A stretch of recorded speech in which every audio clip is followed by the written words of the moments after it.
Hello students, acid basis and salts में आज हम आखिरी 2 पॉइंट पढ़ने वाले हैं। उसमें पहला पॉइंट है वॉशिंग सोडा और दूसरा पॉइंट है वाटर ऑफ क्रिस्टलाइजेशन।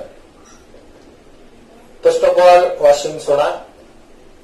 वॉशिंग सोडे का केमिकल फार्मूला है Na2CO3.10H2O।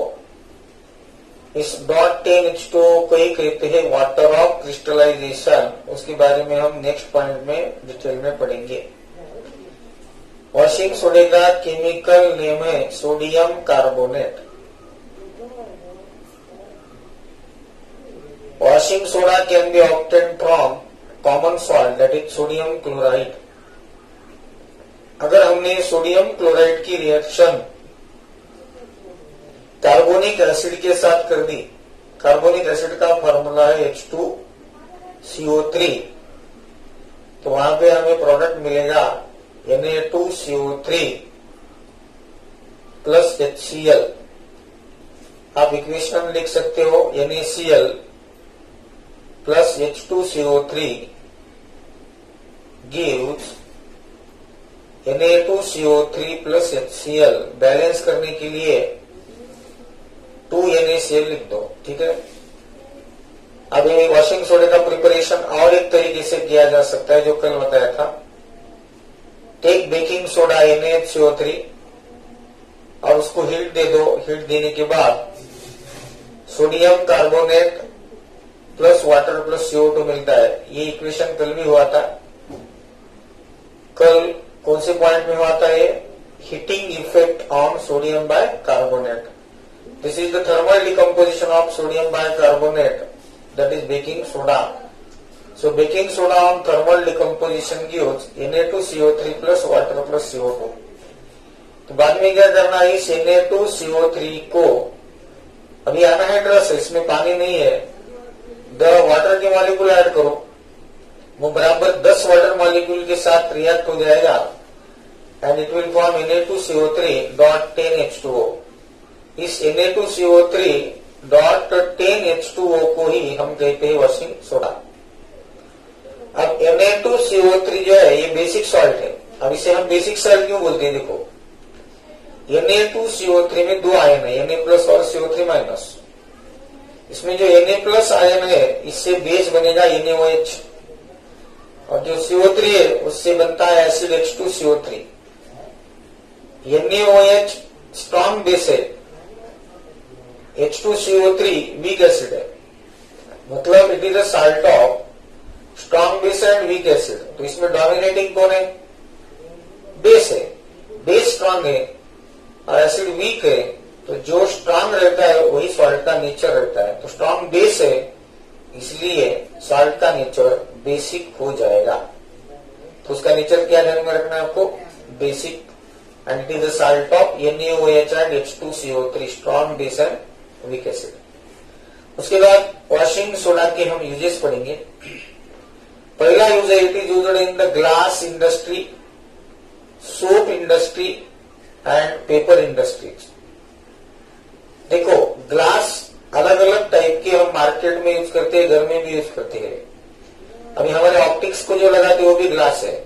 घर में हम अपनी सूरत देखने के लिए, श्रृंगार करने के लिए, मेकअप करने के लिए ग्लास का यूज करते हैं। टीवी की स्क्रीन भी ग्लास से बनी वाली है।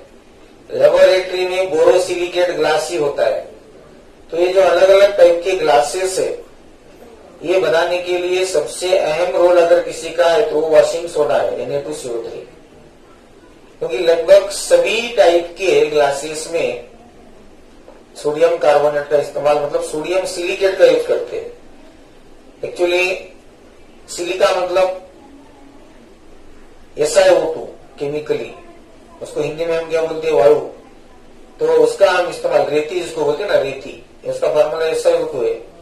तो Na2CO3 की SiO2 के साथ रिएक्शन करेंगे तो Na2CO3 प्लस SiO2 ये सोडियम सिलिकेट बन रहा है। सोडियम सिलिकेट को ग्लास बोलते हैं।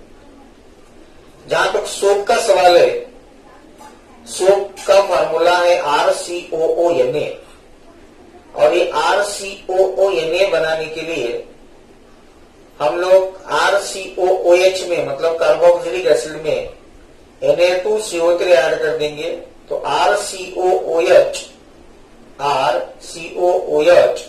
प्लस Na2CO3 की रिएक्शन होगी RCOONA बनता है, मतलब सोप बन गई।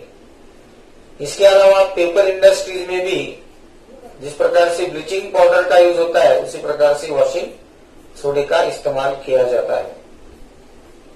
दूसरा यूज है सोडियम कार्बोनेट या वॉशिंग सोडा का। It is used in the manufacturing of sodium compound that is borax. Borax का केमिकल नेम है सोडियम बोरेट। बहुत सारे लेबोरेटरी में इस बोरैक्स का यूज किया जाता है अलग अलग एलिमेंट के टेस्ट लेने के लिए। मतलब आपको कुछ कंपाउंड दिया गया तो उसमें कौन सा मेटल प्रेजेंट है या कौन सा मेटेलिक आयन प्रेजेंट है, ये फाइंड आउट करने के लिए हम बोरैक्स का इस्तेमाल करते हैं, मतलब सोडियम बोरेट का। और इस सोडियम बोरेट को प्राप्त करने के लिए आपको सोडियम कार्बोनेट का वहां पे यूज करना जरूरी है। तो sodium carbonate is useful in making of borax. अब ये वॉशिंग सोडा है तो वॉशिंग मतलब क्लीन करना। तो हमें मालूम है कि बर्तन मांजने के लिए, कपड़े धोने के लिए साबुन या पाउडर की जरूरत होती है। और वॉशिंग सोडा, उसमें वर्ड वॉशिंग है, मतलब it is one of the best cleansing agent. Washing purpose इसके लिए यूज करते हैं। इसके अलावा एक बहुत अहम यूज है सोडियम कार्बोनेट का और वो है removal of the permanent hardness of water. पानी के अंदर magnesium carbonate, calcium carbonate, calcium sulphate और मैग्नीशियम सल्फेट जैसे सॉल्ट्स रहते हैं। ये सॉल्ट्स क्या करते हैं, पानी को पीने के लायक नहीं रखते, तो इनको निकालना बहुत जरूरी रहता है। और ऐसे सॉल्ट्स को निकालने के लिए हम लोग सोडियम कार्बोनेट का बखूबी इस्तेमाल कर सकते हैं, बहुत अच्छे से यूज कर सकते हैं। अगर हमने सोडियम कार्बोनेट का यूज किया तो डेफिनेटली क्या हो जाएगा, परमानेंट हार्डनेस जो है पानी के अंदर की, ये निकल जाएगी और आपका पानी एकदम साफ सुथरा हो जाएगा, पीने के लायक हो जाएगा, अच्छा हो जाएगा। और उसमें उतने ही सॉल्ट्स बाकी रहेंगे जो पीने के लिए इंपॉर्टेंट है। बाकी अनवांटेड सॉल्ट को निकालने के लिए हम सोडियम कार्बोनेट का यूज करते हैं। सोडियम कार्बोनेट की ये 4 यूजेस ध्यान में रखो। पहला, it is used in paper, glass and soap industry, used in manufacturing of borax as a cleansing agent and removal of permanent hardness in water. ठीक है, so this is all about washing soda. Now the last point of this topic is water of crystallization. What is meant by water of crystallization? देखो, crystalline solid के अंदर कुछ gap रहता है, उस gap को बोलते हैं व्हाइट स्पेस। क्या बोलते हैं उसको? White space. और इस व्हाइट स्पेस के अंदर एक कैपेसिटी होती है, उसकी एक जगह जो रहती है, उसकी एक रेडियस रहती है व्हाइट स्पेस की, कि वो एक particular number of water molecule को होल्ड करके रखता है अपने अंदर। तो जितने वाटर मॉलिक्यूल को, fixed number of water molecule को होल्ड करके रखता है उसके वन फार्मूला यूनिट में, मतलब उसके फार्मूले में, उसे कहते हैं वाटर ऑफ क्रिस्टलाइजेशन। और ये व्हाइट स्पेस रहने की वजह से होता है। तो वाटर ऑफ क्रिस्टलाइजेशन की डेफिनेशन है, it is the fixed number of, it is the fixed number of water molecules present in, it is the fixed number of water molecules present in one formula unit of salt. It is the fixed number of water molecules present in one formula unit. One formula unit का मतलब है कि उस salt का formula एक बार लिखे हमने, मतलब उसका एक मॉलिक्यूल, एक मॉलिक्यूल में कितने वाटर मॉलिक्यूल है, that is called one formula unit. Example देता हूं। फर्स्ट एग्जांपल है ब्लू विट्रियोल, जिसका दूसरा नाम है कॉपर सल्फेट, लेकिन इसका रियल में फार्मूला है CaSO4.5H2O। अब CuSO4 एक 1 फार्मूला यूनिट हुआ, एक CuSO4 में 5 वाटर मॉलिक्यूल है, तो ये 5 वाटर मॉलिक्यूल जो है ये हो गया उसका वाटर ऑफ क्रिस्टलाइजेशन। इसलिए कॉपर सल्फेट को ब्लू विट्रियल भी बोलते हैं, कॉपर सल्फेट भी बोलते हैं, और उसका दूसरा नाम है कॉपर सल्फेट पेंटाहाइड्रेट। इसका कलर ब्लू रहता है, इसलिए उसको ब्लू विट्रियल बोलते हैं। दूसरा example washing soda, formula Na2CO3.10H2O। अब इसमें 10 वाटर मॉलिक्यूल है, पर फार्मूला यूनिट उसमें 10 वाटर मॉलिक्यूल है, तो उसका नाम हो जाएगा सोडियम कार्बोनेट, 10 को डेका बोलते हैं, sodium carbonate decahydrate, sodium carbonate decahydrate, या वॉशिंग सोडा। अब देखो कॉपर सल्फेट की कैपेसिटी कितनी है, 5 वाटर मॉलिक्यूल को उसके अंदर पकड़ के रखने की, और सोडियम कार्बोनेट की 10 है। ऐसा क्यों? मतलब कॉपर सल्फेट के अंदर जो व्हाइट स्पेस है उसकी रेडियस छोटी है, सोडियम कार्बोनेट के अंदर जो व्हाइट स्पेस है उसकी व्हाइट स्पेस की रेडियस ज्यादा है, जितनी रेडियस ज्यादा उतनी व्हाइट स्पेस ज्यादा, इसलिए वाटर मॉलिक्यूल होल्ड करके रखने की कैपेसिटी भी ज्यादा रह सकती है। इसलिए सोडियम कार्बोनेट की कैपेसिटी 10 की है, कॉपर सल्फेट की 5 की है। तीसरा एग्जांपल है जिप्सम। जिप्सम का फार्मूला है जिप्सम CaSO4.2H2। ये इंपॉर्टेंट एग्जांपल है आपके सिलेबस में, जिप्सम ध्यान में रखो, CaSO4.2H2O। इसको बोलते हैं calcium sulphate bihydrated, calcium sulphate bihydrate, bi मतलब 2, calcium sulphate bihydrate is called gypsum. ठीक है। और एक एग्जांपल है पोटैश अलम का, जो तुर्की बोलते हैं फिटकरी, तो उसको अलम भी बोलते हैं, पोटैश अलम या अलम। ये डबल सॉल्ट का एग्जांपल एक्चुअली, तो इसमें 2 अलग अलग आयोनिक कंपाउंड आते हैं, एक आता है पोटेशियम सल्फेट और दूसरा एल्यूमिनियम सल्फेट, इसलिए इसका नाम पोटैश अलम रखा गया है। और जहां तक इसके फार्मूले का सवाल है, केमिकल फार्मूले का, तो वो है K2SO4, K2SO4 dot Al2SO4 taken thrice dot 24 water, मतलब इसका वाटर ऑफ यूटिलाइजेशन 24 का है। K2SO4 dot Al2SO4 taken thrice dot 24 H2O is the chemical formula of potash अलम या अलम। इसके अलावा और भी एग्जांपल से बोर्ड पे लिखे वाले आपको दिख रहे होंगे, इप्सम साल्ट एक है और ग्रीन विट्रियल है। इप्सम साल्ट मतलब magnesium sulphate pentahydrate, pentahydrate magnesium sulphate भी हम बोल सकते हैं। देखो जिप्सम और इप्सम में कंफ्यूज मत हो जाओ, जिप्सम कैल्शियम सल्फेट है, उसमें 2 ही वाटर मॉलिक्यूल रहते हैं। इप्सम मैग्नीशियम सल्फेट है, उसमें 5 वाटर मॉलिक्यूल रहते हैं।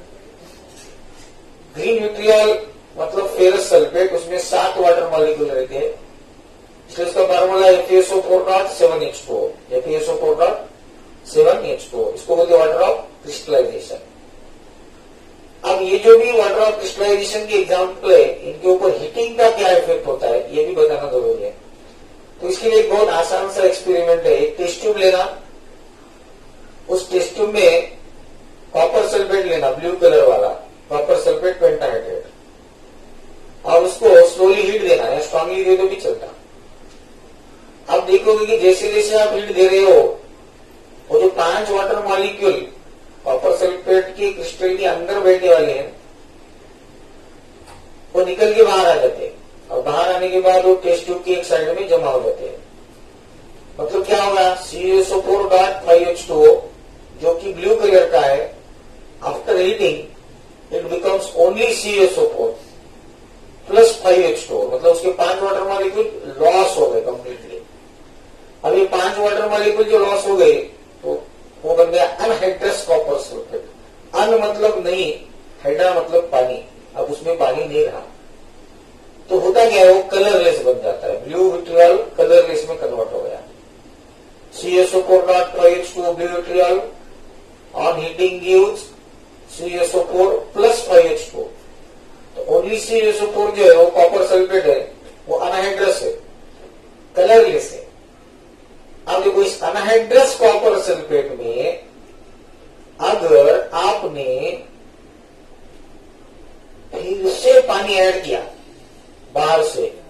एक्सटर्नली, तो बराबर एक फार्मूला यूनिट उसका जो है CSO4 बराबर 5 ही वाटर मॉलिक्यूल क्या करेगा, एब्जॉर्ब करेगा, और फिर एक बार वो कलरलेस से ब्लू में कन्वर्ट हो जाएगा। मतलब हम लोग हाइड्रस का अनहाइड्रस में कन्वर्जन कर सकते हैं हीटिंग देके, और फिर पानी डाल के उसमें अनहाइड्रस का हाइड्रस में कन्वर्जन कर सकते हैं।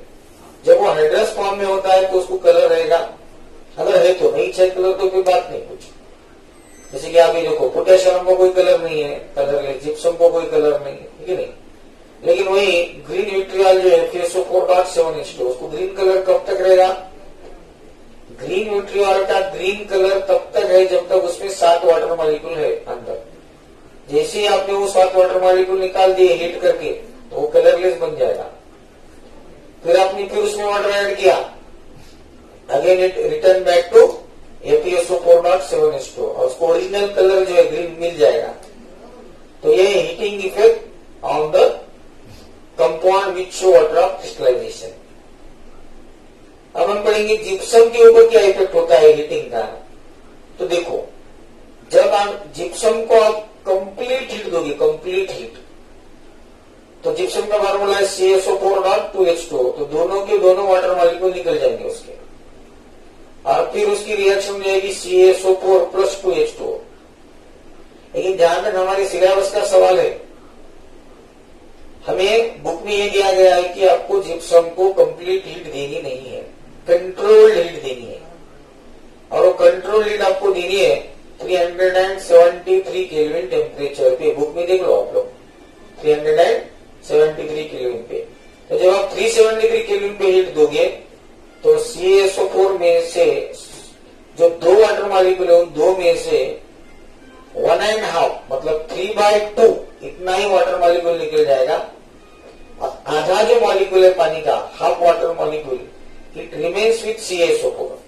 इसलिए ध्यान से सुनो, जिप्सम को मतलब CSO4.2H2 को 373 केल्विन टेम्परेचर पे हीट देने के बाद प्रोडक्ट मिलेगा CSO4.12H2O,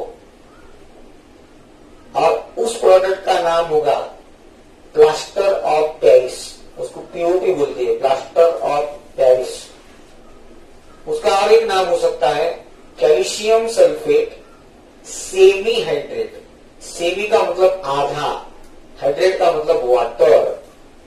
प्लास्टर ऑफ पेरिस का फार्मूला CSO4.12H2O, आधा वाटर मॉलिक्यूल रहने से chemical name calcium sulphate semi hydrate या calcium sulphate hemi hydrate. Semi भी बोलते हैं, हेमी भी बोलते हैं, ठीक है।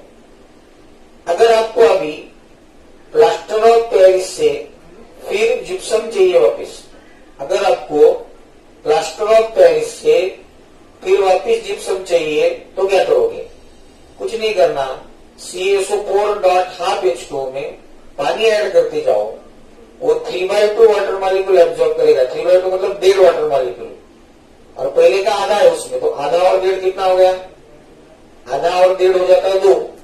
तो again you will get return back CSO4.2H2O, मतलब आपको आपका जो जिप्सम है वो वापस मिल गया, ठीक है। अब इसको प्लास्टर ऑफ पेरिस क्यों कहते हैं, पहली बात, उसका रीजन ऐसा है कि ये सबसे पहले और सबसे ज्यादा मात्रा में पेरिस, जो कि आपको मालूम है कहां पर स्थित, वहां पे पेरिस में सबसे ज्यादा मिलता है, वहां पे ऐसे उसके स्टोन्स है, इसलिए इसका नाम हो गया प्लास्टर ऑफ पेरिस। और ये प्लास्टर के लिए यूज करते हैं, इसलिए नाम क्या हो गया, प्लास्टर ऑफ पेरिस। प्लास्टर कौन करता है, डॉक्टर करते हैं पेशेंट को, तो दैट्स व्हाई इसका नाम हो गया प्लास्टर ऑफ पेरिस, इसको POP बोलते हैं, ठीक है। अब CSO4.12H2O है, मतलब एक कैल्शियम सल्फेट के मॉलिक्यूल में आधा वाटर मॉलिक्यूल है, एक कैल्शियम सल्फेट के मॉलिक्यूल में आधा वाटर मॉलिक्यूल है। इसे हम इस प्रकार से भी लिख सकते हैं, मैंने बोर्ड पे लिखा है लेफ्ट साइड में, POP can also be represented as POP can also be represented as, तो एक CaSO4 लिखने की जगह पे दो लिखो, मतलब CaSO4 taken twice, CaSO4 taken twice dot H2O। अब देखो एक CaSO4 के साथ आधा वाटर मॉलिक्यूल था, तो दो CaSO4 के साथ पूरा वाटर मॉलिक्यूल आएगा, इसलिए फॉर्मूला CaSO4 ब्रैकेट में taken twice dot H2O। Is that clear now? Now the last one is uses of POP. This is the last point of our this topic, acid, bases and salts. First use of plaster of Paris का, it is used in plastering of fractured bones। Doctor लोग क्या करते हैं, किसी का accident वगैरह हो गया, फ्रैक्चर हो गया बोन को, तो प्लास्टर करके घर में भेज देते और बोलते कि अभी 30 दिन के बाद आओ, 40 दिन के बाद आओ, ताकि जो हड्डी हमारी कट गई है वो जुटने में मदद हो जाए। तो जोड़ने का काम करता है बेचारा प्लास्टर ऑफ पेरिस। तो फर्स्ट यूज क्या है, plastering of the fractured bones. दूसरा है मेकिंग ऑफ टॉयज, जो खिलौने रहते खिलौने, वो भी हम प्लास्टर ऑफ पेरिस से बनाते हैं। या भगवान की जो मूर्ति बनाई जाती है ना, गॉड गणेश जी की मूर्ति हम बैठाते 10 दिन, या गणेश, सरस्वती माता, लक्ष्मी माता, दुर्गा माता, इनकी जो मूर्तियां है वो बनाने के लिए भी प्लास्टर ऑफ पेरिस का ही इस्तेमाल किया जाता है। और छोटे छोटे खिलौने बनाने के लिए भी प्लास्टर ऑफ पेरिस का यूज करते। छोटे से स्टैचू बनाए जाते हैं, छत्रपति शिवाजी महाराज, राणा प्रताप, है कि नहीं, तो राणा जी का हो या शिवाजी महाराज का हो, ये छोटा स्टैचू बनाने के लिए भी प्लास्टर ऑफ पेरिस का ही इस्तेमाल करते हैं। हम महालक्ष्मी बिठाते हैं, तो महालक्ष्मी का जो मुखौटा रहता है उसको, उसका फेस, तो वो बनाने के लिए भी पीओपी का यूज करते हैं। इसके अलावा डेकोरेशन के जो मटेरियल रहते हैं, डेकोरेटिव आर्टिकल हमारे घर में बहुत सारे रहते हैं, वो भी decorative article plaster of Paris से ही बने वाले रहते हैं। और आखिरी है जो बहुत इंपॉर्टेंट है कि हमारे घर में जो दीवारें रहती है, जो रूफ रहता है, छत, तो उसका सरफेस स्मूथ बनाने के लिए, इसके लिए भी हम पीओपी करते हैं। घर को कटेगी नहीं, तो घर में भी पीओपी करते हैं। So for making surface smooth, POP is very important, that is plaster of Paris. तो ये 4 यूजेस इसके ध्यान में रखो, plastering of fractured bones, making of toys, उसके बाद materials for decoration and for making the surface smooth. Okay, और POP के फार्मूले दोनों फॉर्मूले ध्यान में रखो, either CaSO4 dot half H2O या फिर CaSO4 taken twice dot H2O। ठीक है, तो यहाँ पे एसिड, बेसिस एंड सॉल्ट्स, ये टॉपिक हमारा यहाँ पे एंड हो जाता है। ओके, अगला टॉपिक हम जो लेंगे वो होगा मेटल्स एंड नॉन मेटल्स, उसका ही दूसरा नाम है मेटलर्जी। तो अगले पीरियड से, अगले वीडियो में हम वो टॉपिक कवर करते जाएंगे। ठीक है, good bye, thank you very much.